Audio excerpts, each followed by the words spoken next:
Battle of Chausa, one of the important battle of medieval history of India। Important इसलिए है क्योंकि इस battle की वजह से जो कि मुगल रूल स्टैब्लिश हुआ था इंडिया में, वो उखड़ गया था और यहाँ पर आए थे सूरी। शेर शाह सूरी, जो सूरी डायनेस्टी के पहले शासक थे, उन्होंने यहाँ राज किया था मुगलों के बाद। मतलब ये कुछ देर तक था, मतलब अराउंड 15 ईयर्स। लेकिन हाँ, फिर भी मुगल यहाँ से चले गए थे कुछ वक्त के लिए। ये बैटल लड़ी गई थी मुगलों के दूसरे बादशाह हुमायूं और शेर शाह सूरी के बीच। अब इसी की कहानी हम इस वीडियो में जानने वाले हैं।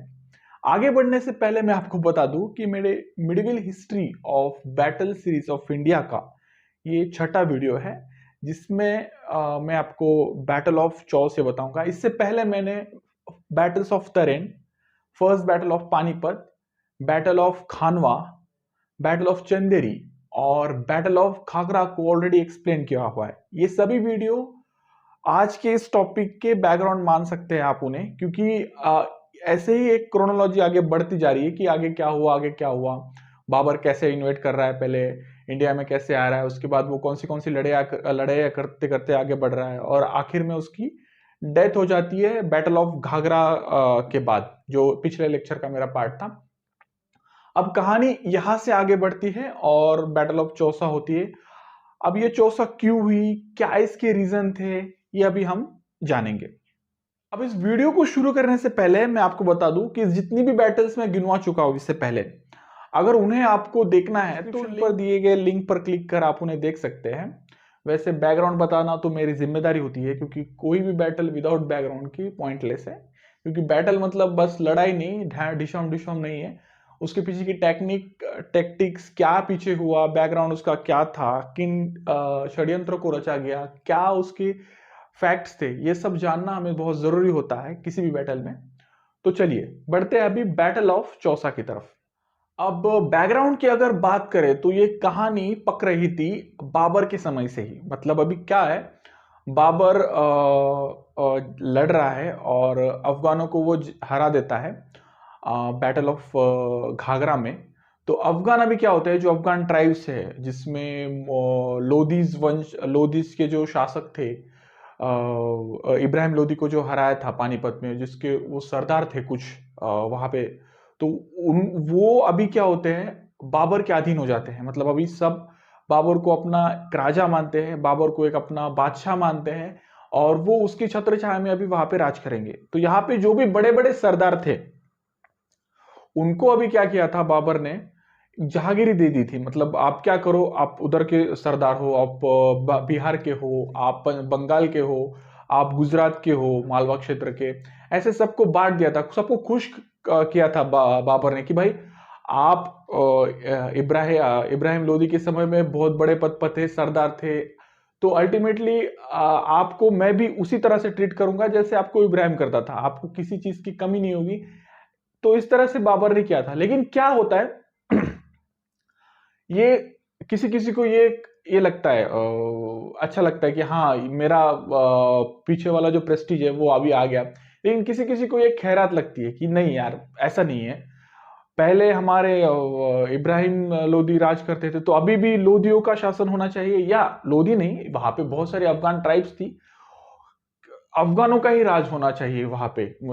अफगानी मेन वहां के दिल्ली सल्तनत के दिल्ली शासक है, दिल्ली के शासक है, दिल्ली पर उनका ही शासन होना चाहिए, ऐसा किसी सरदार को लगता था। उन सरदारों में सबसे आगे था शेर शाह सूरी। शेर शाह सूरी की अगर बात करें तो ये पहले समय में इब्राहिम लोदी के साथ भी लड़ा हुआ, उसके बाद बाबर के आर्मी में भी था। और ये क्या, बहुत छोटे से नीचे से ये ऊपर आकर एक बहुत बड़ा एक ऑफिसर बन गया था, एक गवर्नर बन गया था एक रीजन का। बिहार वाला क्षेत्र उसके पास था। बाद में इसके जाने के बाद, बाबर के जाने के बाद उसको बंगाल भी दे दिया गया हुमायूं के द्वारा। लेकिन अब क्या हो रहा है, वो अपने रीजन में पावरफुल होते जा रहा है। वो ये नहीं सोच रहा है कि आगरा में बैठा हुमायूं बादशाह मेरे बारे में क्या सोचेगा। वो ये सोच रहा है अभी कि मुझे मुझे यहाँ पे लोग बहुत मानते हैं, मेरा बहुत नाम लेते हैं यहाँ पे, तो अभी मैं यहाँ से मेरा राजपाट चलाऊंगा। और वो क्या करता है, चौथ की रकम टाइम टू टाइम नहीं पहुंचाना, ऐसा मतलब अल्टीमेटली चौथ ही सब कुछ थी ना यार, कि इतना बड़ा स्टेट आप चला रहे हो, इतना बड़ा अपना ये चला रहे हो, तो पैसे लगेगा ही, तो पैसा चाहिए ना, तो गवर्नर आप किस लिए हो, चौथ की रकम आगरा भेजो भाई। वो ऐसा नहीं कर रहा था, वो भेज नहीं रहा था। रीजन उसके खुद की महत्वाकांक्षा, राजा बनने की, बादशाह बनने की। तो ये शेर शाह सूरी जो था, ये बिलोंग करता था सूर ट्राइब से, मतलब इसलिए उसे शेर शाह सूरी, सूरी जो है वर्ड, ये जो सूर ट्राइब्स थी अफगान की, वहां से ये बिलोंग करता है, इसलिए उसे सूर नाम देते थे। तो ये एक अफगान ट्राइब्स थे, और ये इसके फादर, इसके ग्रैंडफादर जो भी थे पहले वाले, वो सर्व करते थे आर्मी को, अच्छे वॉरियर थे। उन्हीं उन्हीं को ये आगे बढ़ा रहा था, मतलब ये भी अभी एक ऑफिसर के रूप में काम कर रहा था, जो भी दिल्ली के गद्दी पर बैठ रहा है। बस इसके मन में ये था कि यार अभी नहीं, अभी हमको कुछ करना चाहिए और हमें तख्ता पलट करना चाहिए दिल्ली सल्तनत का। ये फिराक में पहले से ही था, बाबर जब था, लेकिन Babur is more powerful than him at that time. That's why he was searching some loopholes in the empire that, so ultimately वो क्या कर सके, इस एम्पायर को गिरा सके और एक बादशाह बन सके। तो ये लूप होल उसे कब मिलता है, आप सोच सकते हैं, बाबर की मौत से। दूसरी ओर अगर हम हुमायूं की बात करें, तो ये लाडला बेटा था बाबर का। बड़ा बेटा अभी लाडला ही होता है हर किसी का, लेकिन ऐसी बात नहीं है, लाडला तो था, लेकिन he was an good warrior, वो अच्छा लड़ाकू था। हर कैंपेन, बाबर के साथ बहुत सी कैंपेन में वो गया था, खानवा की लड़ाई में वो था, चंदेरी की लड़ाई में वो था, बहुत सी लड़ाई उन्होंने अपने पिता के साथ लड़ी थी, उसके पास वॉर एक्सपीरियंस था। लेकिन क्या क्या होता है, अगर इमीडिएट आपके फादर की मौत हो जाती है और इमीडिएट आपको एक बादशाह बना जाता है जिसके लिए आप तैयार नहीं हो, पहले से ही आपको पता नहीं है, तो क्या होता है, थोड़ी गड़बड़ाहट, थोड़ी हड़बड़ाहट हो जाती है। तो बस इसी का हुमायूं शिकार हुआ। अब दूसरी बात यह होती है कि हुमायूं के कोई भाई भी थे, और वो उनके बीच भी उसका सक्सेशन वॉर चलता रहता था। बाबर ने क्या किया था, किसी भाइयों के बीच झगड़ा लड़ाइयां ना हो, इसलिए क्या होता, उससे मौत से पहले सबको अपना रीजन थोड़ा थोड़ा बांट दिया था। अब बादशाह तो हुमायूं था, लेकिन इन सबको गवर्नर बना दिया था, बाकी को बहुत कुछ को पंजाब दे दिया था, कुछ को हिंद का जो एरिया था वो दे दिया था, कुछ नो गजनी का रीजन दे दिया था। ऐसा मतलब बांट दिए थे सबको कि यार आप उधर के गवर्नर हो, आप वहां पे राज करो, क्योंकि आप मेरे बेटे हो, तो आप वहां पे राज करो। थोड़ा सा गवर्नर के ऊपर ही आपका पद रहेगा, लेकिन आप सभी बादशाह के अंडर होकर काम करोगे। तो ये बात किसी किसी को खटक रही थी, हालांकि कोई भाई सपोर्ट में थे हुमायूं के, लेकिन किसी किसी को ये खटक रही थी, उनको लग रहा था कि नहीं, बादशाह मुझे बनना चाहिए, ऐसी उनमें होड़ लगी रहती थी। तो इसी सक्सेशन वॉर में हुमायूं पिस रहा था।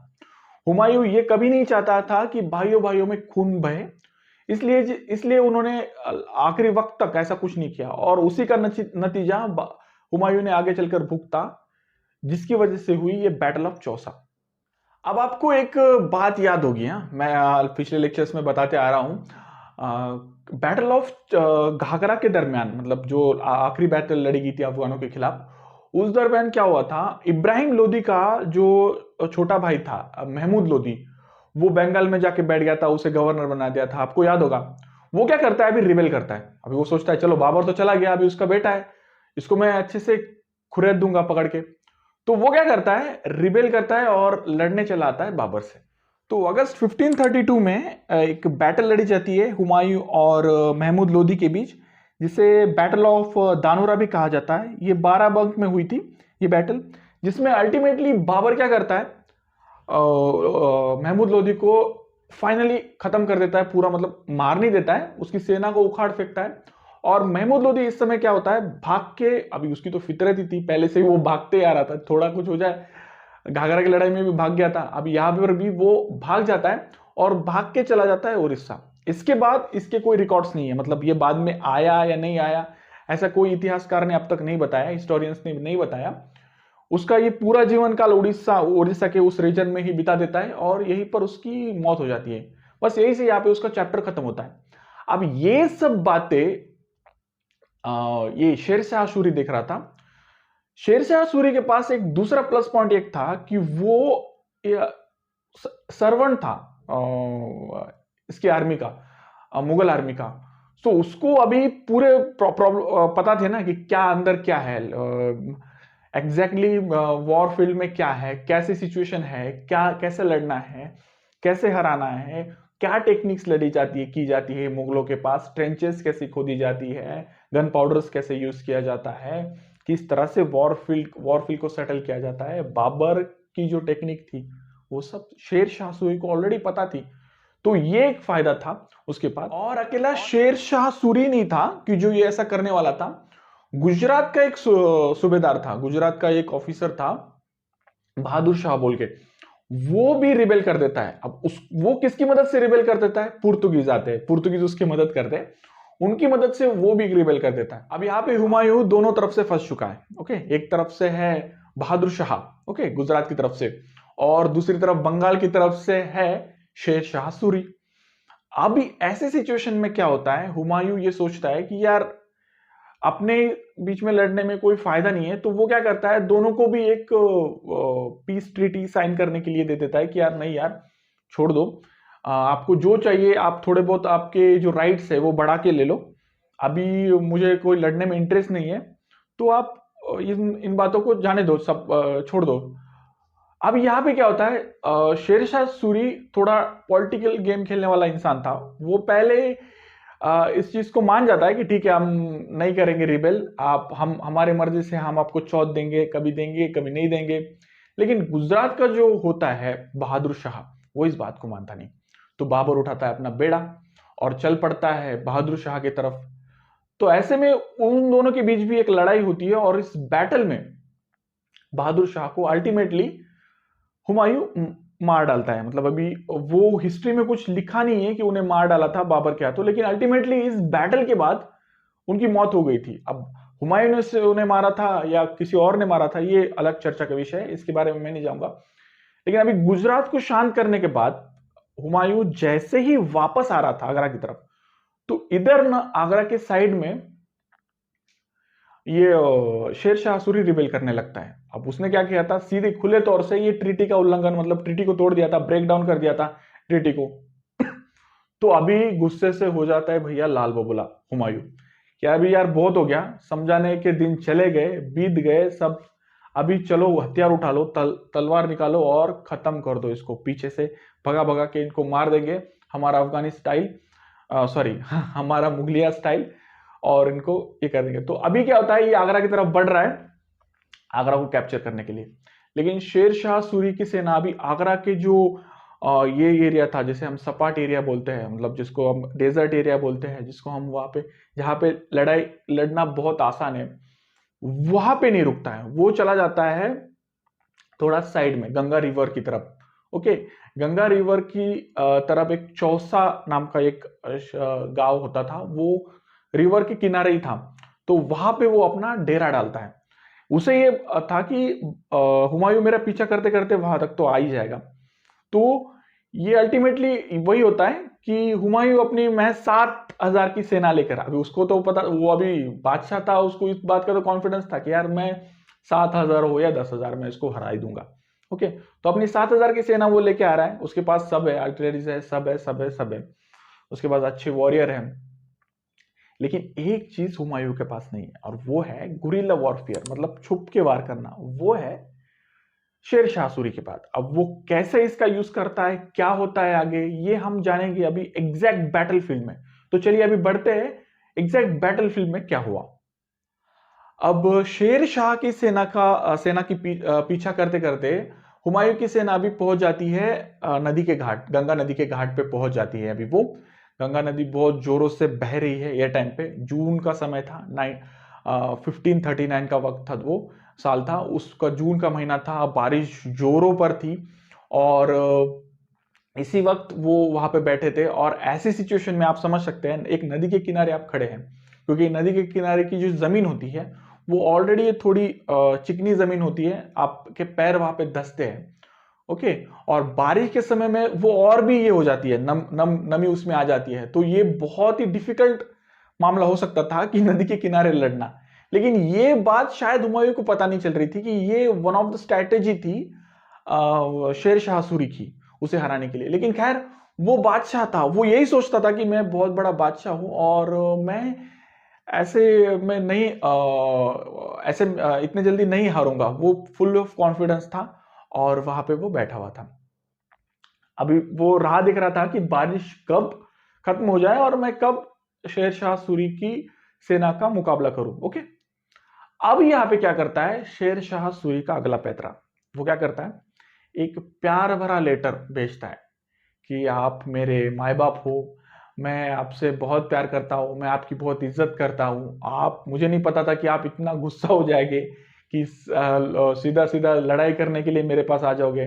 मैं आपसे बहुत डरता हूँ। जो भी मैंने अभी तक किया है उन चीज को मुझे माफ करो।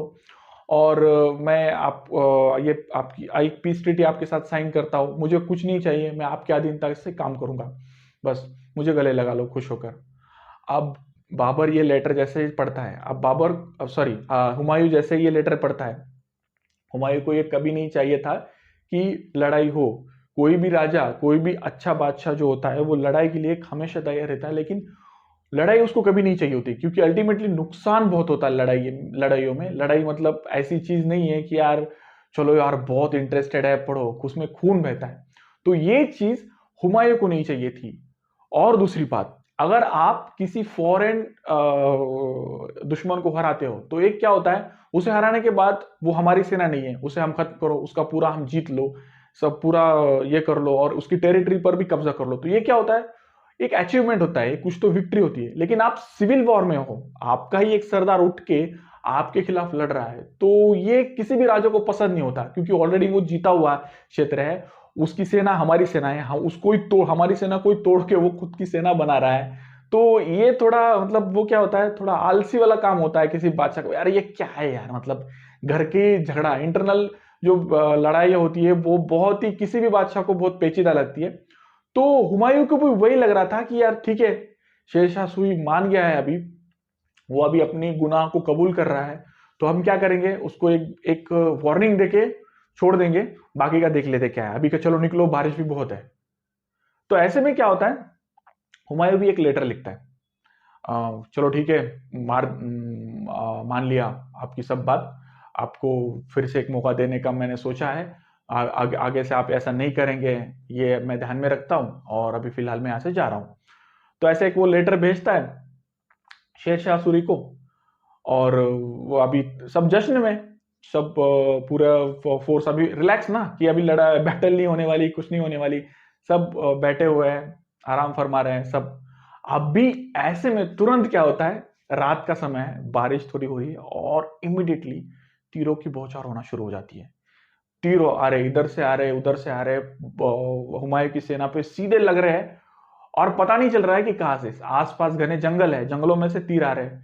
ये बहुत ही अच्छी स्ट्रेटेजी थी शेर शाह सूरी की तरफ। एक तरह से आप इसे धोखा कह सकते हैं, लेकिन यार बैटल है, लड़ाई है, जीतना है, आप इतनी बड़ी फोर्स से लड़ना है, तो आपको इस तरह से वॉरफील्ड में काम करना ही पड़ेगा। अल्टीमेटली वो लड़ाई है, यहाँ पे हम किसी के साथ मिठाइयां नहीं बांट रहे या किसी फैक्ट के साथ लड़ाई है, लड़ना पड़ता है और हराना पड़ता है आगे को। लड़ाई या कभी भी किसी को हरा के ही जीती जाती है। ओके, और ऐसे दाव पेच ही काम आते हैं किसी बैटल में लड़ने के लिए। तो वही शेर शाह सूरी ने किया, चारों तरफ से बौछार कर रहा था वो तीरों की, और पूरी तरह से मतलब मौका ही नहीं दिया हुमायूं की सेना को। वो सब सोए हुए थे, नशे में थे, था कोई जश्न की तैयारी की चलो अभी सुबह उठते ही हमें निकलना है आगरा की तरफ।